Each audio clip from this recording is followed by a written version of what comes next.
diseño y notificaciones de uso que mejoran su experiencia. Por su seguridad, cuenta con reconocimiento facial o huella dactilar, además de estar integrada con nuestras aplicaciones BP Venta de Bienes y BP Promociones. App Banca Móvil, aún más fácil, rápida y segura. Descárguela o actualícela hoy mismo en su celular, desde cualquiera de las tiendas de aplicaciones autorizadas.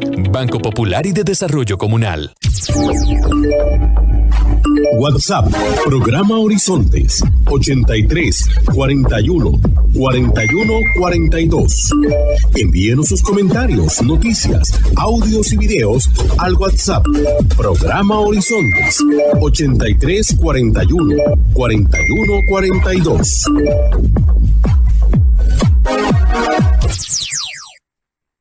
Despertar cada día, a empezar la vida una vez más, hasta encontrar en el horizonte la música.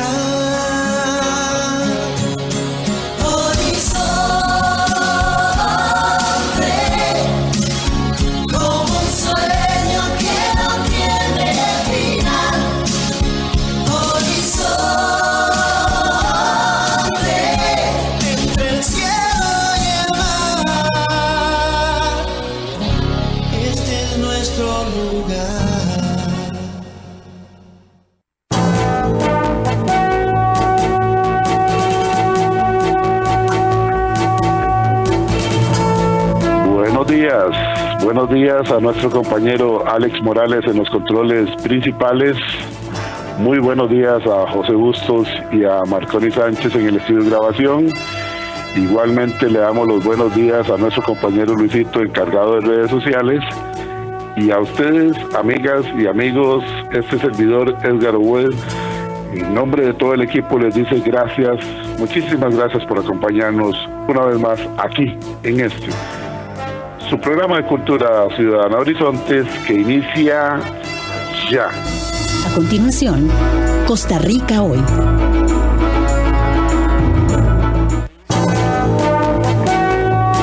Gracias amigas, gracias amigos por acompañarnos en esta hora de democracia radial como es Horizontes, su programa de Cultura Ciudadana.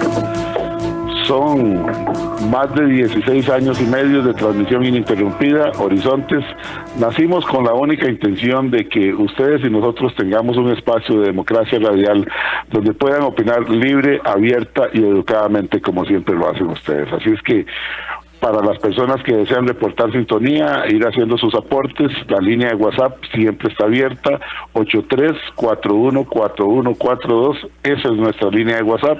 Si no lo tiene, agréguelo en este instante. Y si tiene que apartarse de su aparato de radio, le reiteramos la invitación, nos puede escuchar en la red social de Facebook. En Facebook nuestra página oficial es muy sencilla, facebook.com/programa Radial Horizontes.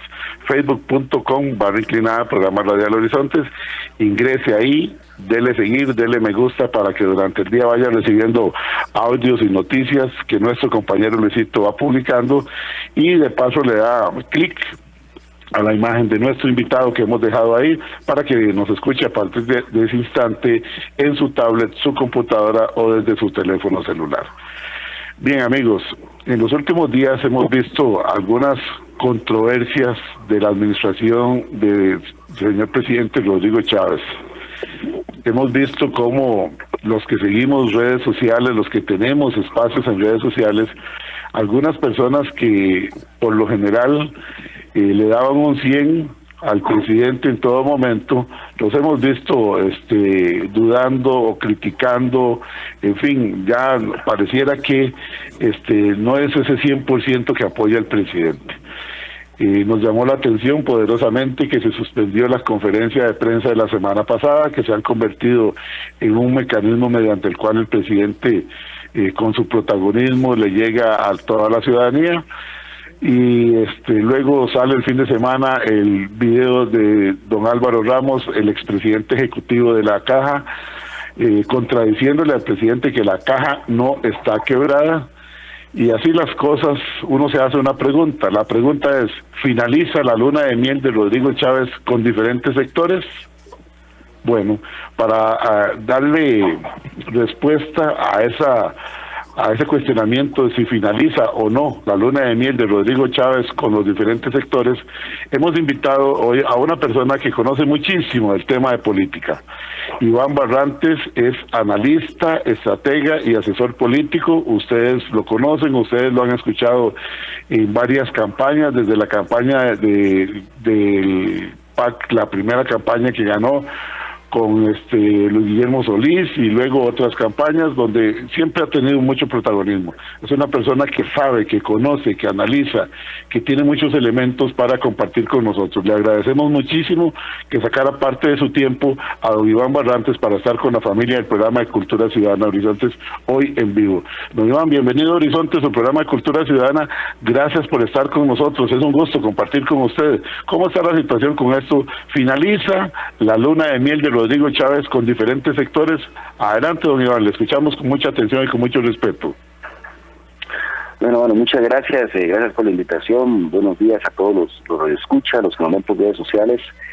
Bueno, un placer, primera vez que estuve en el programa, pues bastante honrado del aló. Sí, le escuchamos, aló. Le estamos escuchando perfectamente. Bastante honrado de la invitación.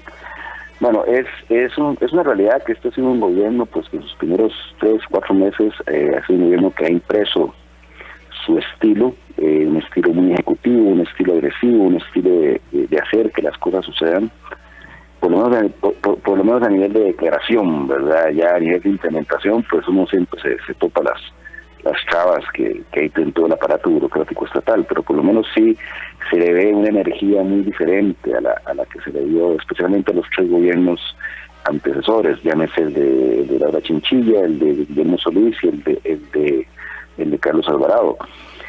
Aunque han existido críticas y han existido gente que no se siente cómoda con ese estilo del presidente, van críticas desde que no le hace honor al cargo o a la suntuosidad del cargo hasta que tiene tintes dictatoriales o tiránicos.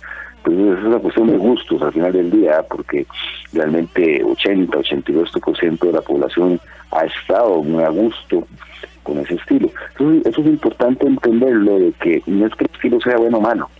En estas cosas no hay ni buenos ni malos, blancos, negros.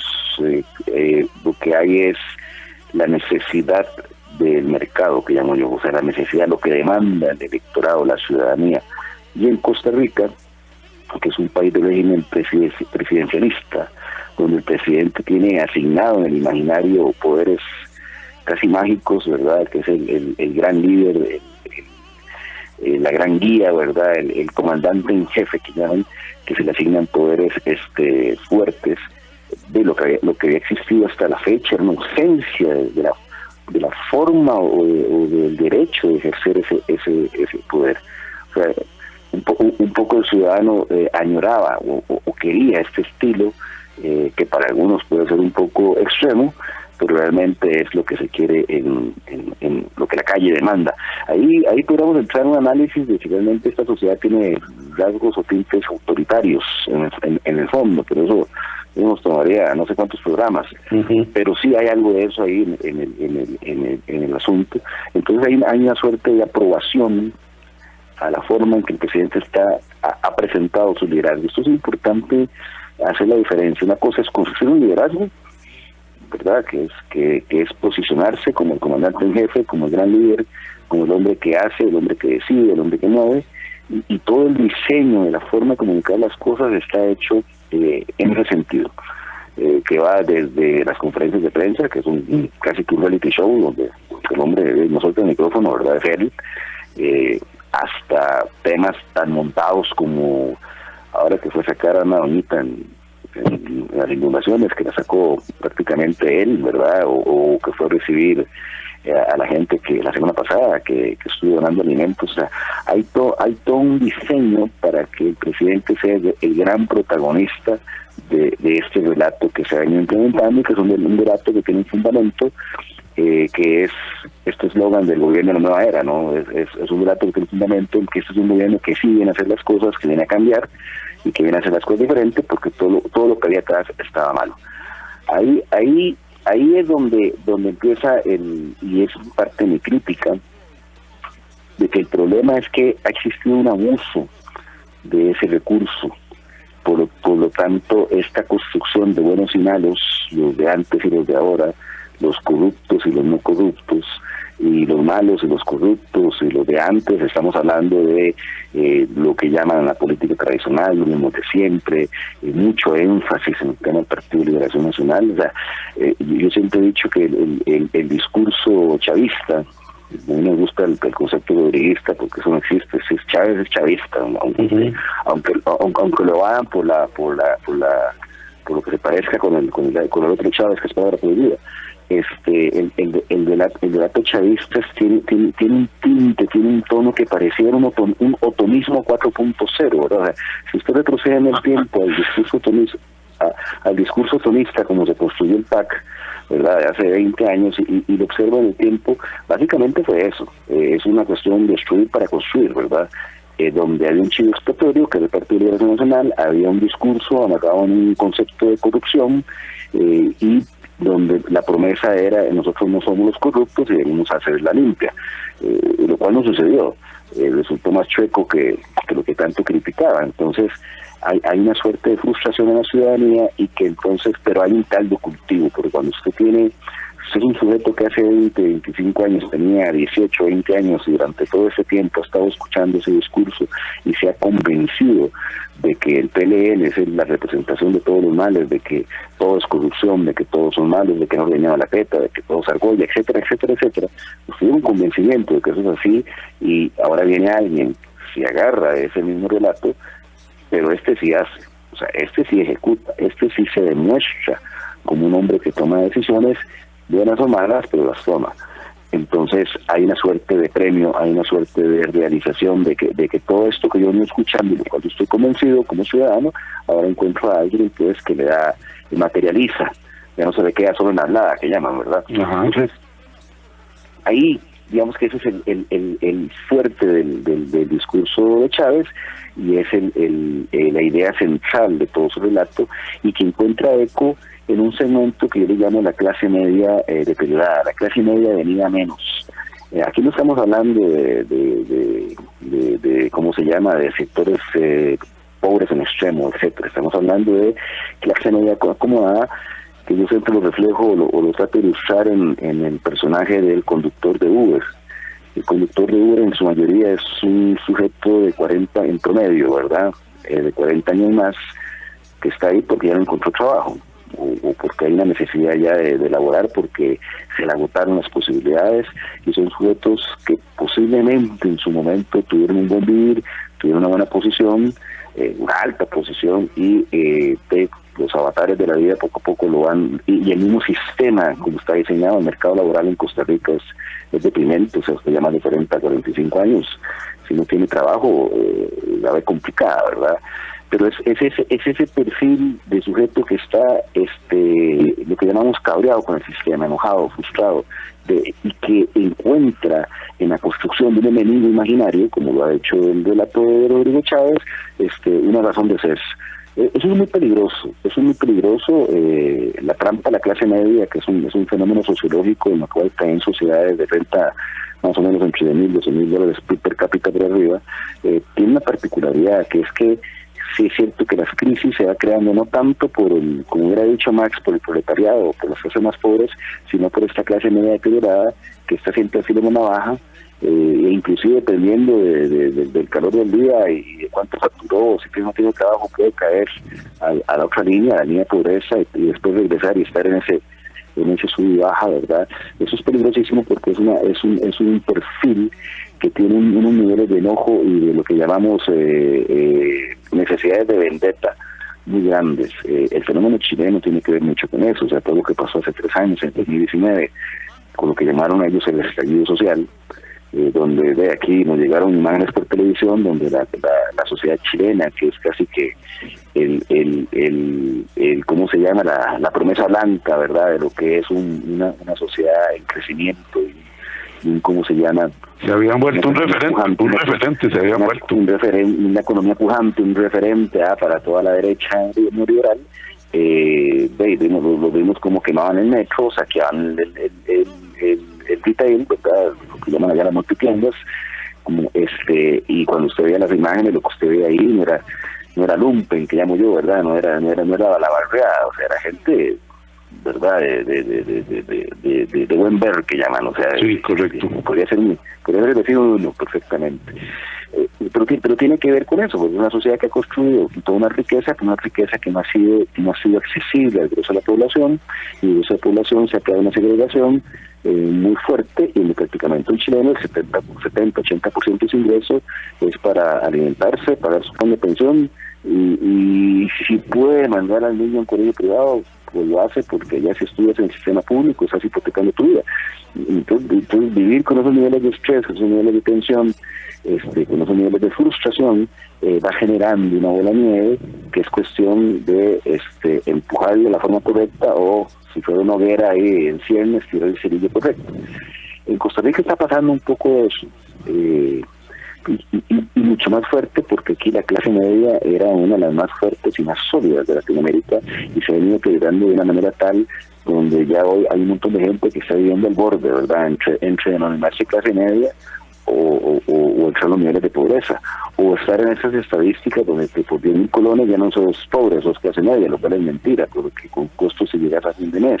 Entonces, ese ambiente, ese perfil, es precisamente el que le hace ganar a Chávez en su momento, porque es un perfil que demanda las características de un hombre fuerte y de un liderazgo fuerte. Hago todo este preámbulo para decir de que yo no veo que esté terminando la luna de miel. Lo que sí veo son ya diferencias entre este relato chavista, esta forma de gobernar de Chávez, y algunos sectores de la oposición, que los primeros 3 meses estaban, no sé, como cuando un boxeador le pegan un jab y queda ahí y lo tiene que llevar a la esquina, darle cachetadas para recuperarlo. Uh-huh. Yo siento que los primeros 3 meses es como así, porque es un estilo al cual están poco acostumbrados en la política costarricense. A mí no me sorprende, o sea, yo lo que veo es alguien que está haciendo su trabajo, o sea, no está descubriendo el agua tibia, está haciendo lo que ninguno de los otros 3 últimos había hecho. Saco a Oscar Arias de la ecuación, porque Oscar Arias es muy parecido en cuanto a su liderazgo, su fuerza, su fortaleza. Lo que pasa es que no es tan vistoso, ni se expone tanto, y es más como de acallado, que llamo yo, ¿verdad? Pero en esencia tienen características muy similares en cuanto a su estilo gerencial, capacidad de toma de decisiones y de ejercer su posición. O sea, estos dos se la creen y ejercen su posición, y despiden a que tienen que despedir, y sacan a que tienen que sacar, y hacen lo que tienen que hacer aunque las reglas digan lo contrario. O sea, realmente están no encuentro la palabra correcta, pero en la jerga popular decimos, se la creen, o sea, realmente totalmente empoderado, sí, totalmente empoderado. En Honduras tenemos un refrán que decían, alguien me decía, Iván, el poder, si lo tienes, es para usarlo. Uh-huh. Si no lo tienes, no mereces tenerlo. Aquí te lo quitamos. Es cierto, o sea, ya nos andan en mucho rollo, ¿ah? Entonces, eso es lo que la ciudadanía está esperando. Un presidente que realmente ejercerá su poder, por lo tanto, la luna de miel con la ciudadanía sigue. El tema es que ya hay sectores de la oposición, hablamos desde el punto de vista de sectores políticos, sectores de movimientos sociales, sectores empresariales, que empiezan a tener diferencias con este estilo, y lejos de estar replegados o no haciendo nada, como fueron los primeros 3 meses, casi 4, ya están empezando a organizarse un poco más. Y usted ve, bueno, todo el tema de eurobonos en la Asamblea Legislativa, que no se aprueban los 6.000, hay una línea clara de la oposición, especialmente el Partido de Liberación Nacional, con respecto a ese tema. Todo lo que está pasando con la caja, la forma en que por primera vez en muchos años los sindicatos se agrupan de nuevo en un solo frente y van a ir a defender el merecido aumento salarial. Entonces, porque no son aumentos salariales, eso corresponde al año 2019, al reajuste por coste de vida que se tenía que ejecutar en el 2020, decreto que fue firmado por el mismo presidente Rodrigo Chávez cuando era ministro de Hacienda, y que se suspende cuando se da el decreto de emergencia en la pandemia. Entonces era un aumento que ya estaba para darse, se suspende, se congela, por decirlo así, Y cuando el presidente levanta el decreto de emergencia, pues automáticamente se descongela, entonces hay que pagar, y no solo pagar, hay que reconocer lo que no se pagó durante todo el tiempo que estuvo suspendido. Y eso no solo en la caja, eso es en todo el sector público que va a pasar. No es que la caja amaneció, o los directivos, es que la gente piensa un poco eso, ¿verdad? Que la junta directiva ya amaneció de un humor X y entonces se autorrecetó un aumento. Es un poco fue la posición de Álvaro Ramos en defender esa posición y en no echar marcha atrás, y entonces ahí pues tiene un roce con el presidente que es muy estricto en su línea y dice, bueno, si no se alinea va para afuera.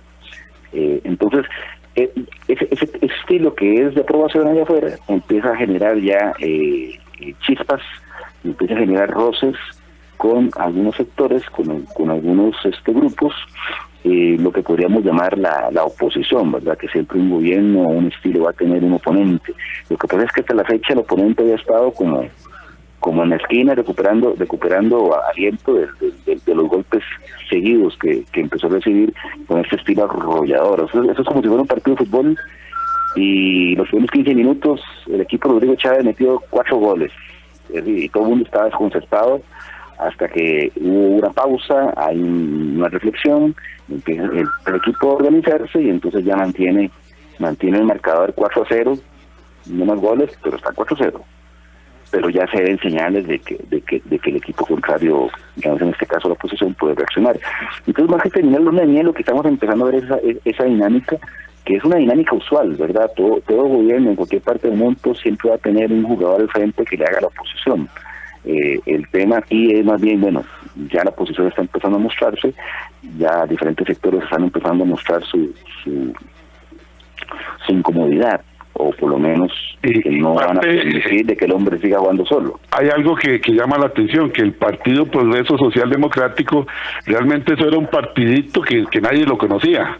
Don Rodrigo anduvo buscando casa, un partido bus, para llegar a la presidencia, como finalmente lo logró, pero anduvo tocando diferentes puertas. Bueno, estuvo a punto de irse con el partido de don Rafael Ángel Calderón, Fournier, y no le gustó la imposición de que fuera el doctor el primer lugar por San José, y entonces terminó yéndose para el Partido Social Democrático, un partido que realmente nadie lo conoce. No se puede decir, así como hablamos de liberacionistas o de la gente del PAC, dice uno, pero ¿cuándo va a decir uno la gente del Partido Progreso Social Democrático? Es un voto como prestado, básicamente lo que tiene él ahí. Pero le dejo la pregunta ahí para ir a una pausa, ¿le parece, don Iván? Sí, no hay problema. Gracias. Vamos a una pausa acá en Horizonte, su programa de Cultura Ciudadana. Hoy estamos escuchando al analista, estratega y asesor político, don Iván Barrantes. La pregunta que tenemos nosotros es, ¿finaliza o no la luna de miel de Rodrigo Chávez con diferentes sectores? Hemos escuchado un análisis muy interesante por parte de don Iván en la primera parte, y vamos a seguir en la segunda parte en breve. Vamos a una pausa, retornamos. Recuerde, somos Horizontes, su programa de Cultura Ciudadana, donde no le decimos cómo pensar, donde no le decimos cómo opinar. Retornamos.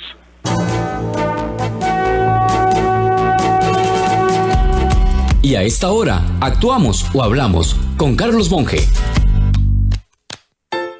A raíz del doloroso drama vivido en Cambronero, me generó profundo dolor el escuchar que se hablaba de un posible robo de pertenencias mientras el autobús accidentado se encontraba en el Guindo. Pero esto dichosamente fue descartado por el OIJ al revisarlo. Y es que yo, como muchos, pensé, ¿cómo es posible que en las desgracias de unos existan otros que aprovechen para robar? Un pensamiento que fue fácilmente sustentado por la experiencia vivida a lo largo de los años, en que he podido ver que en emergencias nacionales, por ejemplo, al buscar los colchones que se tenían para apoyar a damnificados, estos ya no estaban, se los habían robado. He visto por años de variadas denuncias en instituciones de bien social, porque algunos han aprovechado para meter mano en lo destinado a la ayuda a los más desprotegidos. En lo peor de la pandemia, acusaciones contra algunos encargados de compras en la Caja Costarricense de Seguro Social, y todavía en el tapete, casos de desarrollos habitacionales en los cuales no se les puede entregar su vivienda a gente que vive en pobreza extrema porque constructores y otros se aprovecharon de la gente en desgracia, y así la lista es grande. Porque hasta dinero de obras destinadas a satisfacer con carreteras o puentes a los que viven en angustia se roban. Pero bueno, dichosamente en el caso de Cambronero, la noticia era falsa, ya que los lugareños resultaron ser más conscientes que ese otro montón de sinvergüenzas que se enriquecen robando a los que están en desgracia. Si usted es amante de la lectura, entonces le recomendamos la nueva novela de Carlos Monge, Ana y el mandadero de Lirenes. Disfrute de todos los relatos en cada página de un escritor costarricense. Ana y el mandadero de Lirenes. Solicítala ya al 7114-0157. Si desea volver a escuchar este mensaje o compartirlo, encuéntrelo como Carlos Monge Consultoría en Spotify y Facebook. Carlos Monge te presentó Actuamos o Hablamos. Hágalo más fácil con nuestra app Bancamóvil del Banco Popular. Esta renovada versión le ofrece mayor agilidad y protección en la navegación, junto con un moderno diseño y notificaciones de uso que mejoran su experiencia. Por su seguridad, cuenta con reconocimiento facial o huella dactilar, además de estar integrada con nuestras aplicaciones BP Venta de Bienes y BP Promociones. App Bancamóvil, aún más fácil, rápida y segura. Descárguela o actualícela hoy mismo en su celular, desde cualquiera de las tiendas de aplicaciones autorizadas. Banco Popular y de Desarrollo Comunal. WhatsApp, Programa Horizontes, 83 41 41 42. Envíenos sus comentarios, noticias, audios y videos al WhatsApp, Programa Horizontes, 83 41 41 42.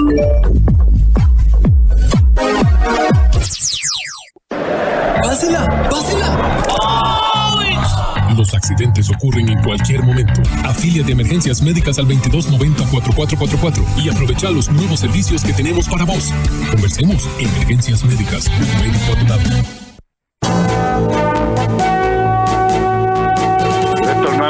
Retornamos a Horizontes, su programa de cultura ciudadana, donde no le decimos cómo pensar, donde no le decimos cómo opinar. Dejémosle eso a otros directores de medios de comunicación que pretenden decirle a usted cómo pensar y cómo opinar. En Horizontes invitamos a las personas que conocen sobre diferentes temas con la finalidad de que ir formando opinión, la opinión que usted sea formando. Usted llega a la conclusión, comparto o no comparto lo expresado, eso es parte de lo que queremos. Queremos una ciudadanía activa, una ciudadanía participativa. Pretendemos darle participación a todas y a todos. Nos han empleado cualquier cantidad, le decía nuestro invitado ahora, de mensajes vía WhatsApp. Queda un poco difícil leerlos todos, definitivamente si me pongo a leerlos no le daría espacio al invitado y ustedes quieren escuchar al invitado. En términos generales, dice que, por ejemplo, acá uno, claro que sí finaliza esa luna de miel, dice don Sergio Campos. Ahora sí salen cosas a la vista, entre ellos mismos se contradicen. Ahora le ofrece otro puesto en otra parte como queda o como... ¿Cómo se llama, cómo queda y cómo se llama la obra? Él cree que es un dios. Lástima que doña Pilar no le haga ver eso. Sergio Campos es el que dice el mensaje. Don Marco Badilla Chavarría dice, buenos días, felicito al expositor. Nos parece que a partir del pasado 17 de septiembre el gobierno de Rodrigo Chávez comienza a experimentar un giro desfavorable en su nivel de popularidad. ¿Se incrementaría esa tendencia? Si es así, ¿qué considera el expositor? Bueno, vamos a escucharlo aquí. El buen amigo Jacona Matata dice, feliz inicio de semana, escuchando atentamente a don Iván Barrantes. Consulta a don Iván, ¿qué opinión le merece la reacción del PLN luego de la caída? Sigue sin levantarse y ahora Antonio Álvarez dice que va como posible candidato y ya se renovó el partido. Es una lástima lo que le pasa al PLN luego de toda la contribución que ha hecho a nuestro Estado social, dice Jacona Matata. Bien, son algunos de los mensajes. Doña Cinia Vindas dice por acá, jejeje, luna de miel. Vamos a ver cuánto le dura, dice doña Cinia Vindas Marín. igualmente el doctor Carazo, me quito el sombrero ante el analista, es un analista de primera, es una persona que conoce, lo explica de una manera que hasta nosotros, los que no sabemos nada de política y sé un poquitito de medicina, dice el doctor Carazo, le comprendemos muy bien. Ojalá que el presidente salga bien por el bien de Costa Rica. Debería de controlar un poquitito el ego, la arrogancia y quizás algunas gotas de prepotencia que se le notan en ocasiones. Pero eso es la personalidad y eso es muy difícil de corregir. Quizás la única persona que le puede hablar es o su esposa o doña Pilar, dice el doctor Carazo. Saludos, siga adelante. Felicíteme a don Iván Barrantes, excelente expositor. Vamos a ir nosotros nuevamente con don Iván. Don Iván, el asunto del partido pequeñito, el partido que nadie conocía, el partido que logra encontrar prácticamente buscando por todo lado, y es el momento en que dice el hoy señor presidente, bueno, pareciera que este es el partido que me va a servir, Partido Progreso Social Democrático, que no era conocido, no era nada realmente. Entonces, esos son votos prestados que llaman ustedes los analistas porque no existía ese partido. Ahí hay votos del PAC, de Liberación, de la Unidad, de todo. Eso no es peligroso, que la gente se empiece a decepcionar en la medida en que no ven solución a los problemas que nos hicieron votar por ese partido. Bueno, yo he sido muy enfático en eso en diferentes intervenciones. Parte del proceso que el presidente Chávez construye en sus primeros meses de gobierno tiene que ver con lo que llamamos construcción de capital político. Porque no lo tenía, o sea, que haya ganado no significa que tenga capital político. Las segundas vueltas, que es un fenómeno a nivel latinoamericano que está empezando a darse muy fuerte, típicamente o usualmente se están ganando ahora con lo que llamamos voto prestado. Voto prestado no es tanto que venga otros partidos, sino que es un voto en contra de. O sea, yo no voto a favor de el sujeto X, sino voto en contra del sujeto Z. Yo te podría decir que el 70-80% del voto de Rodrigo Chávez fue un voto contra José María Figueres, no un voto de convencimiento por Rodrigo Chávez. Eso no es malo, es un fenómeno que está ocurriendo. Ocurrió en Chile con Boric, a pesar de ser un joven de 35 años, de izquierda, cuestionable todo lo que él representa en cuanto a cómo es el modelo chileno, pero la mayoría de la sociedad consideraba que era impresentable o que no era viable las posiciones de Kast, que era volver una especie de pinochetismo duro. Voto en contra de Kast, gana Boric, y lo que tú dices, es muy fácil cuando uno gana con voto prestado, como no es un voto de alguien que está enamorado realmente de uno, caer en desgracia en los primeros 3 meses, porque no hay ligámenes, ni hay ataduras emocionales ni ideológicas de ningún tipo. Pasó en Colombia con Petro, a pesar de no ser un ex guerrillero y ligado a las FARC, etcétera, gana porque su oponente, que ganó sorpresivamente, quedó en segundo lugar en la primera vuelta, Hernández, empezó a ser impresentable todo lo que representaba y la forma en que se comportaba y lo que significaba.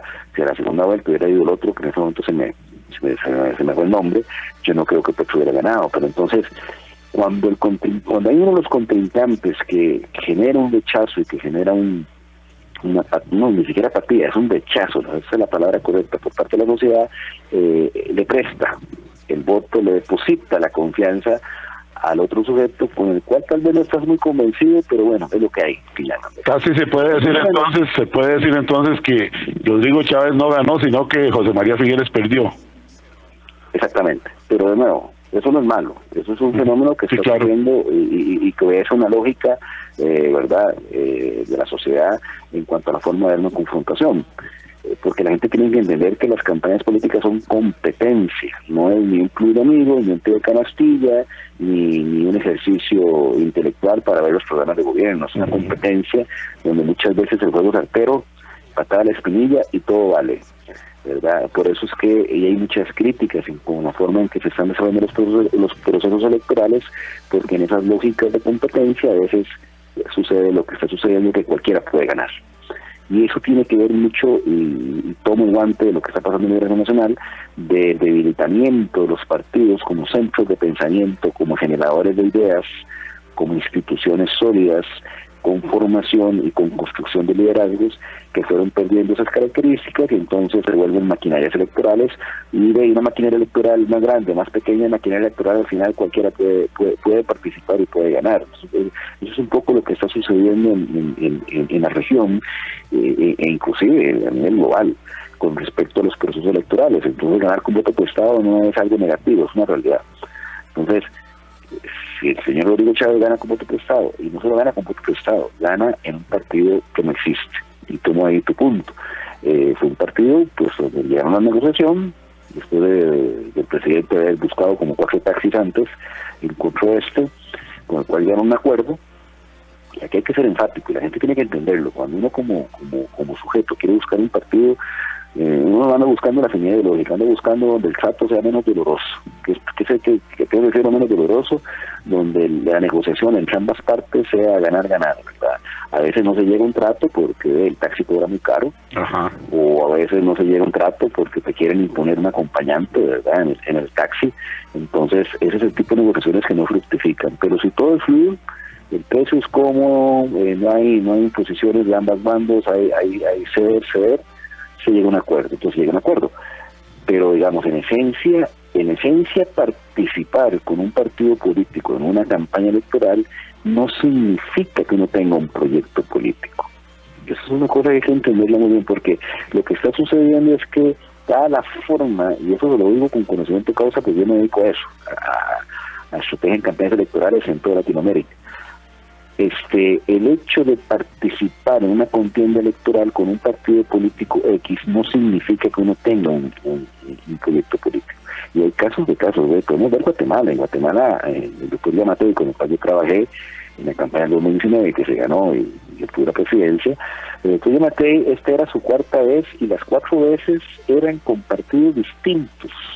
Cosa que en Costa Rica es impensable, pero ahí ya estamos entrando, viendo una institucionalidad de los partidos casi igual a cero, donde realmente las campañas electorales son gente que se agrupa y va de un lugar a otro, consigue fondos, consigue platas, las platas fluyen, porque la ley electoral allá es bastante frágil, entonces las bolsas negras de dinero aquí es cualquier vara, ya son maletas, el dinero fluye y entonces se genera una competencia, una cosa muy sustancial y alguien gana.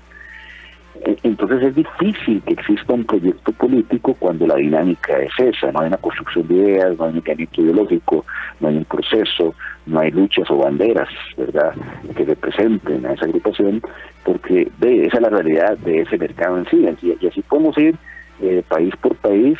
Hay países donde el tema partero está muy arraigado, como es en México.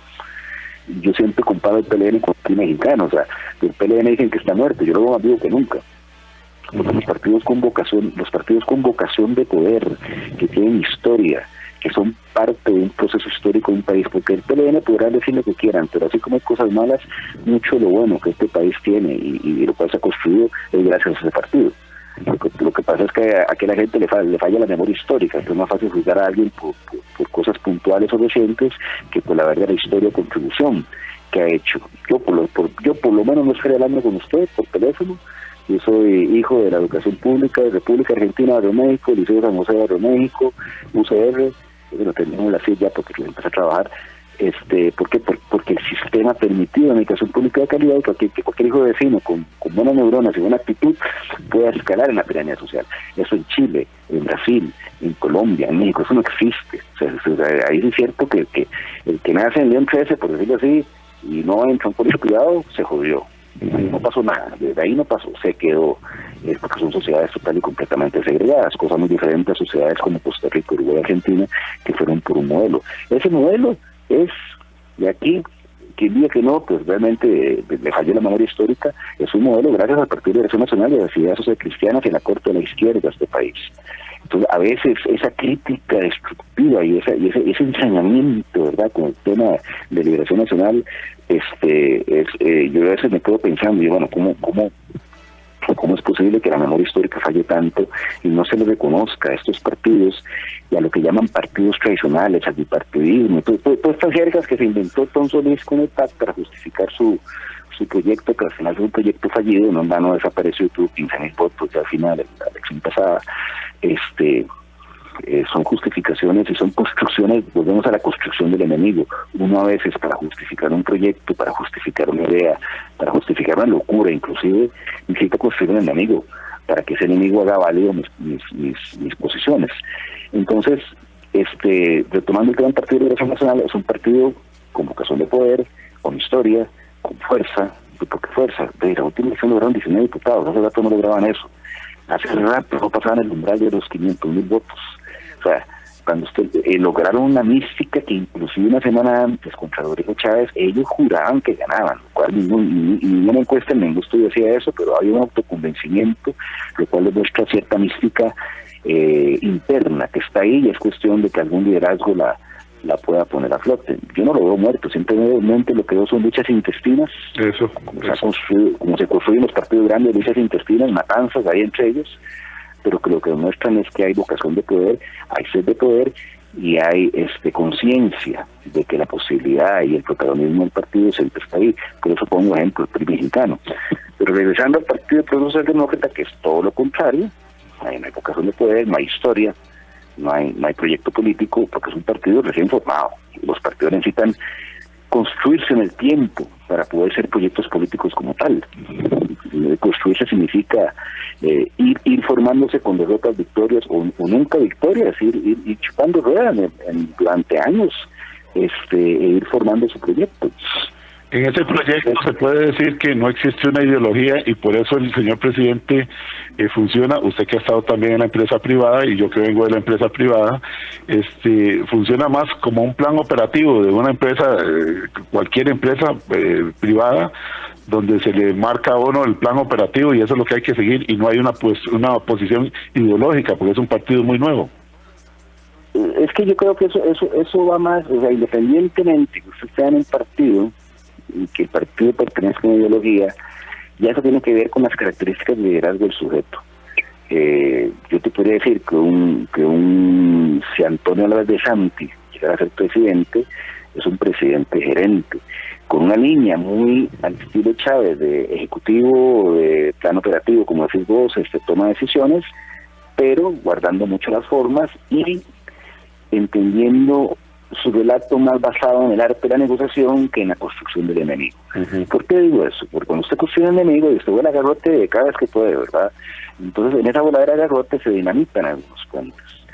Y aquí voy a atar los temas. Entonces, si usted gana con voto prestado, si usted tiene un partido político frágil, no porque sea frágil en sí, sino porque apenas están haciendo el partido, entonces no hay proyecto político como tal. Usted llega al poder sin un proyecto político, con una rejunta a nivel de gabinete, y cuando digo rejunta no soy peyorativo, simplemente soy realista. Cuando usted no tiene material humano, porque el partido es muy chiquito, ¿verdad? Usted está empezando, va a ser un proyecto político, usted hace una selección de los mejores, sí, claro. que sean los mejores. Que sean los mejores no elimina la palabra rejunta. Sí, claro. Esto es como una mejenga. Muchos no se conocían. Exactamente. Es como una mejenga. Cuando uno llegaba a lo árbol, así es. Entre dos se rifaban. Yo iba escogiendo, muchos de estos maestros no los conocía, y en la mejenga, conforme fue transcurriendo, ahí se iban acoplando, y algunos pues nunca se acoplaron, ¿verdad? Es lo mismo. Entonces la palabra junta no es creativa, es para reflejar una realidad. O sea, usted tiene que ser una rejunta para armarse.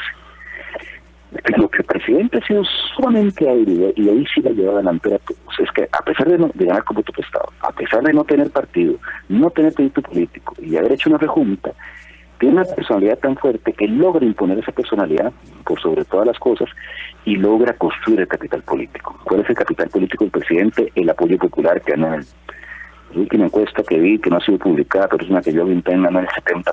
Sí, ha bajado porque es insostenible mantener cierto ritmo de una mejenga, pero el número actual sigue siendo muy bueno con respecto a lo que típicamente uno tiene en estos momentos o en estos periodos. Entonces ha sido muy fuerte, muy hábil para con su liderazgo, con su fuerza, con su estilo de golpear, con su estilo que algunos pueden tildar hay una combinación de sarcasmo, prepotencia, gulaxia, ¿verdad? Como quieras llamarlo. Ha sabido construir este capital, posicionarse en imaginario, pero ahí es donde viene el problema, y es lo que va a tener que enfrentar don Rodrigo Chávez. Cuando usted logra construir ese capital político, por eso el presidente ha alargado la campaña, la alargó. Para seguir nuestra Tal vez no se nos mueva, don Iván, que se nos está yendo un poquitito la señal. Ok, para seguir en esa construcción, esa campaña terminó el día que le desfilaron los 20.000 estudiantes por el asunto del FES. Ajá. Ese día terminó la campaña política y ese día se dio la primera señal, el hombre dio la primera señal de que no está jugando solo. De que al frente, en ajedrez decimos, al frente del tablero siempre hay otro pensando. Entonces, ese día terminó la campaña política. Y a ese día el capital político construido bastante bueno, bastante sólido, con niveles históricos de aprobación y aceptación, y no solo eso, con una construcción de fanáticos de Gradería Sol muy fuerte. O sea, usted habla mal del presidente en redes sociales y le caen como 50 carajos encima. Así es. Y no son bots, no son trolls, son de carne y hueso. Sí.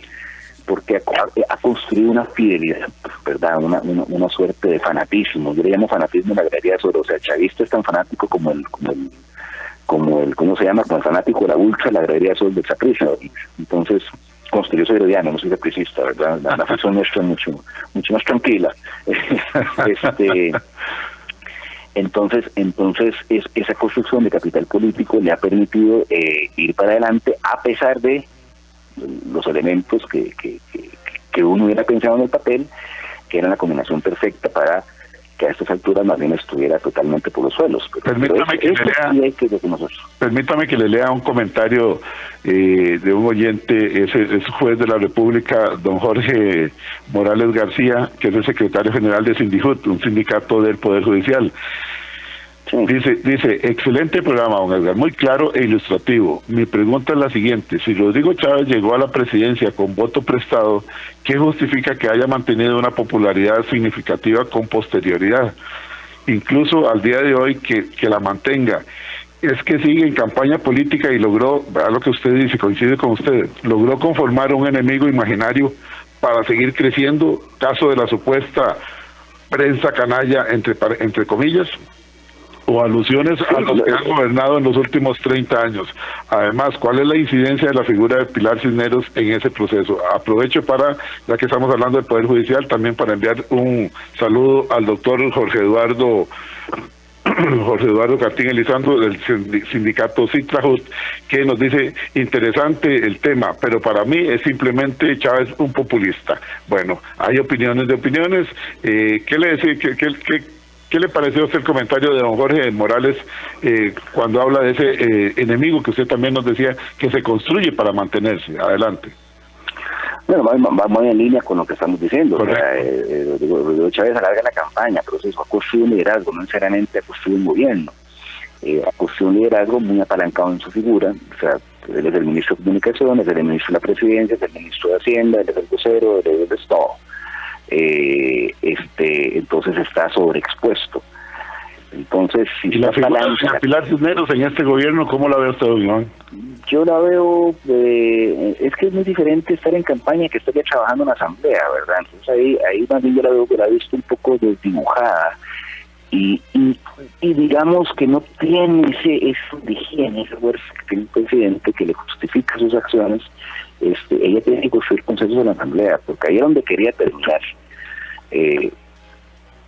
Como la campaña terminó en septiembre con la manifestación del FES, en agosto creo que fue eso, y a partir de ahí han empezado a verse manifestaciones desde que lo querían decidir en Puerto Viejo con pancartas, el hombre no fue, no se sentó con Citrajap, el Citizafe ahora que está queriendo con la caja, todos los problemas que te está ocasionando la gestión del MOP, especialmente el tema Riteve y ahora todo este tema Cambronero. O sea, cuando usted empieza a ver ya que tenga una campaña, está entrando al mundo de las realidades, surge una cosa muy interesante, que para poder gobernar, ya no estamos hablando de construir un liderazgo, de poder gobernar, que implica consensos y negociación, qué difícil es gobernar cuando dependes del establishment al cual todos los días le volas garrote. ¿A qué me refiero con eso? De que con una fracción tan frágil como la del Partido Progreso Socialdemócrata de 10 diputados, que está partida en 3, por lo menos, le doy 6 meses para ir que hay una división. Qué difícil llegar a los grandes acuerdos, a los grandes proyectos, a las grandes transformaciones, sin tener el consenso con sectores con los cuales estaban en confrontación. Entonces, como se terminó la campaña, termina el mundo de las expectativas. Las campañas son procesos en los cuales uno construye expectativas. Y en eso le damos un 10. Yo creo que hay lugares de este país que deben de tener la imagen del hombre con velitas prendidas, porque es el que nos va a sacar de la pobreza y no poder comer las 3 comidas diarias. Porque expectativas que se han construido alrededor de él gracias a ese performance, a esa personalidad, a ese estilo. Nos quedan solamente 2 minutos de programa y yo quiero hacerle una pregunta a usted. ¿Qué le parece a usted lo que algunos han llamado un bajonazo de piso cuando el hombre hace llamadas a sus ministros y abre el speaker para que se oiga, con la embarcada que se pegó, digamos, con el ministro de Seguridad, cuando empezó a decir, ¿dónde está el señor Torres? ¿Dónde está el señor Jorge Torres? ¿Dónde está el ministro? ¿Dónde está el ministro? Y resulta que el ministro estaba ya en Cambronero en la tragedia. Pero bueno, el hombre lo hace como para exponerlos. ¿Qué le parece a usted en minuto 30? Yo bien, yo no veo que eso sea malo. Se le está cortando ahí, no se nos mueva. Ahí me escucha. Ahí sí. Okay. Hay ciertos paradigmas con esto de cómo debe ser un presidente y su relación con los ministros. Yo estoy de acuerdo con el presidente, los ministros son subalternos. Es como ser un gerente y tener mando medio debajo de uno. O sea, entonces uno tiene que sentar una forma de administrar en la cual los consensos y los acuerdos, pues sí existen, pero no son la tónica, no son una regla. La regla es que hay una cadena de mando y hay que ser vertical, porque realmente de la responsabilidad es el CEO o el presidente en este caso. Entonces yo eso lo veo como cosas de estilo, no lo veo que sea un problema ni que sea un drama. O sea, mucha gente hace drama porque que trata a los ministros como subalternos y no como colaboradores. Es que no, seamos francos, no son colaboradores, son subalternos, punto. O sea, esas cosas de algunos analistas, de alguna gente, ¿verdad?, de seguir pegado en los paradigmas de cómo se hacían las cosas antes, es lo que también debe cambiar, y por eso hay mucho sesgo en algunos análisis con respecto al presidente, porque como que la balanza se inclina por ahí, ¿verdad?, en las temas de forma. Sí. Y hay que entender que el presidente, el manual de protocolo de etiqueta es como un papel higiénico, ¿verdad? O sea, no existe. El hombre es fuerte, decidido, y las formas quedan en segundo plano. Entonces, con ese estilo que es decisivo en la calle, y vuelvo a repetir, pareciera que la costarricense tiene indicios, ¿verdad?, o rasgos de cierto autoritarismo ahí implícito, a pesar de ser una democracia sólida como la que somos. Hay rasgos ahí interesantes. A la gente le gusta esa autoridad, esa verticalidad, lo aprueba y entonces considera que ese estilo y ese personaje es el que va a solucionar las cosas. Y con esto quiero terminar. Ahorita el presidente va a entrar en un proceso de 3 meses en los cuales, si no soluciona algunas cosas, si no genera algunos proyectos concretos, si no empieza a mover las agujas de ciertos indicadores, esas expectativas pueden empezar a volvérsele en contra. Porque, de nuevo, la campaña es como el noviazgo, el mundo de las expectativas. El gobierno es como el matrimonio, el mundo de las realidades. Y cuando usted fue novio y creó muchas expectativas y no las cumple en matrimonio, compadre, la cosa se vuelve en contra, ¿verdad? Y las bolsas canguro y canguro no tardan en llegar. Así que un poco, haciendo esa analogía, que la gente la va a entender a la perfección, es el proceso al cual va a empezar a enfrentarse el señor presidente. Excelente la analogía, definitivamente. Don Iván Barrantes. Pues me sentí identificado. Totalmente, don Iván. Y más de uno. Don Iván, sinceramente muy agradecido. Es la primera, y espero que sea la primera de muchas más, que lo podamos molestar a usted. Muy claro usted, y sobre todo algo que usted dijo. Hay analistas de analistas, hay analistas que tienen realmente marcada la cancha en contra de, y ese tipo de análisis a nosotros no nos gusta traerlo acá, porque no queremos decirle en Horizontes ni cómo pensar ni cómo opinar, que es parte del eslogan nuestro. Sobre todo aquellos que se quedaron con la corbata y el vestido entero porque iban de ministros con la ciganada José María Figueres, y entonces todos los días están destilando eso, pero la transparencia, la franqueza y la forma suya de ser ha quedado más que manifiesta acá en Horizontes. Don Iván Barrantes, muchísimas gracias y quedamos a la orden suya, don Iván.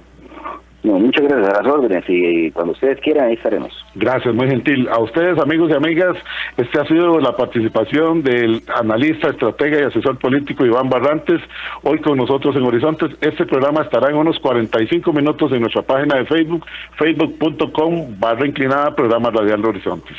Gracias, buenos días y hasta mañana. Muchas gracias. ¡Pásela! Los accidentes ocurren en cualquier momento. Afilia de Emergencias Médicas al 2290-4444 y aprovecha los nuevos servicios que tenemos para vos. Conversemos. Emergencias Médicas. Momento dado. WhatsApp, Programa Horizontes, 83-41-41-42.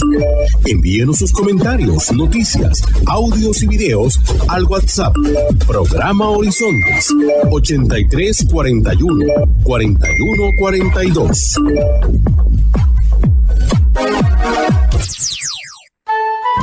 Recuerde, todos los martes, aquí en Horizontes, su programa de cultura ciudadana, a las 7:20 de la mañana, el programa La Voz Médica. Todos somos Unión Médica. Unión Médica Nacional. Somos el sindicato de los médicos y cirujanos de Costa Rica. Unión Médica, es orgullo nacional. TIGC Centro 96.3. Póngala.